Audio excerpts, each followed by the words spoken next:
चलिए, बहुत बहुत स्वागत है इस चैनल में। इस चैनल में वही चीज़ें बताई जाएगी जो 100% पेपर में छपेगी। पढ़ लेंगे तो एकदम छपेगी, ये कहीं बाहर से नहीं आएगी। अब इसमें वही चीज़ बताई जाएगी कि एकदम समझिए कि पैटर्न पे आधारित क्वेश्चन होंगे। सबसे पहले आपको चीज़ें से संबंधित डिफिनेशंस, उसमें इंपॉर्टेंट थियरी, इंपॉर्टेंट फार्मूला बताया जाएगा, मतलब महत्वपूर्ण सूत्र बताया जाएगा, परिभाषा बताया जाएगा और उससे संबंधित किस तरह के प्रश्न उठाए जाएंगे, ये चीज़ें बताई जाएगी। सबसे पहले बात करते हैं क्लास 10th की। तो देखिए 10th वाले जो है, 10th वाले और 12th वाले जो बच्चे हैं वो प्री बोर्ड एग्जामिनेशन दे रहे हैं। अब प्री बोर्ड एग्जामिनेशन दे रहे हैं तो इसके बाद बोर्ड एग्जाम देंगे। तो बोर्ड और प्री बोर्ड इसमें किस तरह के इंपॉर्टेंट क्वेश्चन बनते हैं, किस तरह के क्वेश्चन आते हैं, इसके बारे में हम लोग जानकारी करेंगे, पढ़ेंगे और उसका एनालिसिस करेंगे। सबसे पहले बात करते हैं क्लास 10th की। क्लास 10th में इधर यूपी बोर्ड, इधर सीबीएसई बोर्ड का नाम भले से बदल जाए, सब्जेक्ट वही है, चाहे यूपी की बात करें चाहे सीबीएसई की बात करें, कोई दिक्कत नहीं, सब एनसीईआरटी पैटर्न। अब बात करते हैं अब अगर हम बात करते हैं आज के क्लास की बात करते हैं तो आज का क्लास हमारा साइंस से रिलेटेड है और वह साइंस में हम लोग पढ़ेंगे भौतिक विज्ञान में प्रकाश चैप्टर और इस वाले फिजिक्स में लाइट। जैसे आप यूपी बोर्ड के हैं तो आप इसे प्रकाश का नाम देंगे और सीबीएसई वाले हैं तो उसका लाइट का नाम देंगे।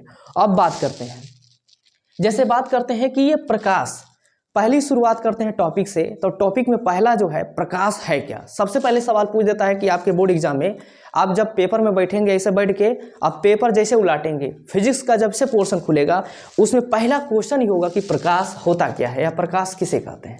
तो प्रकाश किसे कहते हैं। अब प्रकाश किसी का नाम भी होता है तो ये नहीं कहते कि फलानवा का नाम प्रकाश है उसको प्रकाश कहते हैं, ऐसा नहीं कहेंगे। किसी का नाम प्रकाश रखा गया होगा उसको नहीं कहेंगे कि फलानवा प्रकाश है, घूमता है साइकिल से, बुलेट से या बैलगाड़ी से घूमता है, वो प्रकाश है, ऐसा नहीं। प्रकाश की परिभाषा कुछ बच्चे तो ऐसे लिख देते हैं जिनको परिभाषा याद नहीं रहती है, तो कहते हैं कि बल्ब जलता है तो उजाला हो जाता है, उसको प्रकाश कहते हैं। ये भी प्रॉपर डिफिनेशन नहीं है। हमको सही से बताना है कि लाइट है क्या और प्रकाश है क्या। तो आप बात करते हैं कि प्रकाश किसे कहते हैं। प्रकाश एक प्रकार की ऊर्जा है जिसकी चाल होती है 3 × 10⁸ मीटर प्रति सेकेंड।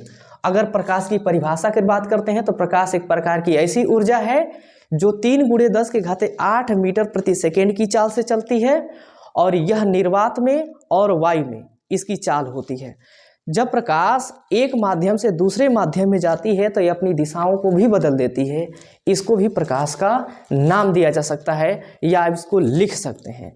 आगे हम लोग परावर्तन अपवर्तन के बारे में पढ़ेंगे, लेकिन सबसे पहले प्रकाश के बारे में तो लिखेंगे प्रकाश एक प्रकार की ऊर्जा है जो हमें स्वयं नहीं दिखाई देती है, इसको स्वयं नहीं देख सकते हैं। जब किसी वस्तु पर जाती है, टकराती है, वहाँ से उसका रिफ्लेक्शन, जैसे मान लीजिए कि सूरज की रोशनी है और यहाँ पे आपका घर मड़ई का दीवार है। अब मड़ई कह लीजिए, घर कह लीजिए, बंगला कह लीजिए, झोपड़ी कहिए, कुछ भी कहिए, प्रकाश आया, टकराया और ये फलाने हैं। अब फलानवा यहाँ पे खड़ा है तो ये प्रकाश इसके आंखों तक पहुँचेगा। तो ये प्रकाश डायरेक्ट नहीं दिखाई दे रहा है, जब इस पे पड़ रहा है तब इसको आंखों तक परावर्तित हो रहा है।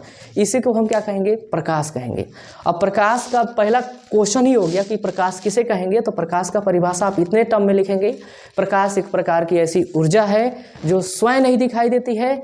जब प्रकाश क्या होता है कि जब किसी वस्तु से टकराती है उसका परावर्तन होता है तो परावर्तन होकर हमारी आंखों तक पहुँचता है, इसे प्रकाश कहते हैं।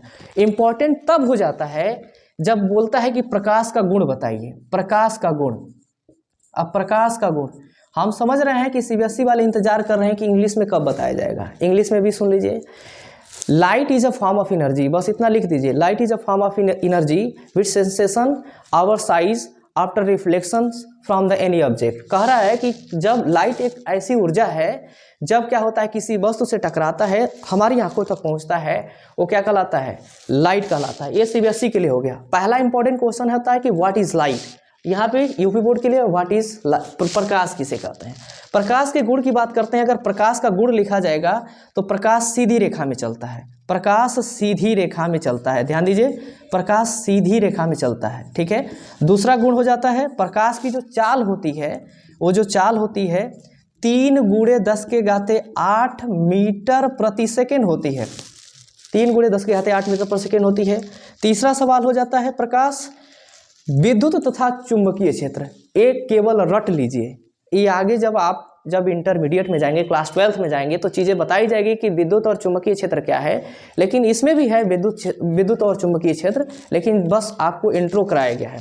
तो प्रकाश जो होता है विद्युत और चुंबकीय क्षेत्र में विक्षेपित हो जाता है। विक्षेपित होने का तात्पर्य का मतलब बताते हैं कि मान लीजिए कि आप किसी सड़क पे चल रहे हैं, सड़क पे सीधी जा रहे हैं, एकदम सीधी स्ट्रेट, और उस सड़क के अगल और बगल आप बीच में चल रहे हैं, अगल बगल में कोई खूबसूरत महिला घूम रही है, तो आपका ध्यान सीधे नहीं होगा कि एक कंडीशन में एक इधर हो जाएगा, एक कंडीशन में इधर। अब इधर खूबसूरत है तो इधर देखेंगे, इधर खूबसूरत है तो इधर देखेंगे। इसको बोलते हैं विक्षेपित होना। कहने का मतलब होता है कि प्रकाश जब सीधी चलती है तो प्रकाशवा सीधा नहीं देखेगा, वो इधर भी देखेगा, इधर भी, चारों ओर से टटोलेगा, क्योंकि उसको मजा चारों ओर से लेना है। तो कहने का मतलब प्रकाश जब चलता है तो विद्युत और चुंबकीय क्षेत्र दोनों में विक्षेपित हो जाता है, मतलब दोनों तरफ देखता है, इशारा उसका दोनों तरफ, क्योंकि प्रकाश बड़ी खराब चीज़ है। तो ये हो गया, प्रकाश की चाल इतनी होती है, 3 × 10⁸ मीटर प्रति सेकेंड होती है प्रकाश। अब 3 थी, आप गुण लिख दीजिए, बाकी खत्म हो गया। प्रकाश का परिभाषा ये खत्म हो जाता है। प्रकाश निर्वात में 3 × 10⁸ मीटर प्रति सेकेंड की चाल से चलती है, सीधी रेखा में चलती है, ये प्रकाश का गुण कहलाता है। बस इतना लिखिए, प्रकाश खत्म हो गया। आगे बढ़ते हैं। जैसे सीबीएसई के लिए भी वही चीज़ हो गया, जो चीज़ें हम यहाँ पे हिंदी में बताए हैं वही चीज़ यहाँ पे इंग्लिश में लिख दीजिए। Light travel in straight line, the speed of light is 3 × 10⁸ metre per second, और light is deflection in the electric field and magnetic field both. यहाँ पे आप बोल सकते हैं, यहाँ पे वही चीज़ें लिख सकते हैं जो यहाँ पे बताई गई है। अगला टॉपिक हो जाता है इसका नेक्स्ट टॉपिक, प्रकाश के बाद आता है प्रकाश का परावर्तन। एक बात बताइए, परावर्तन का मतलब होता है कि अगर बॉल को आप ऐसे फेंकें और दीवार से टकरा के वापस आ जाए,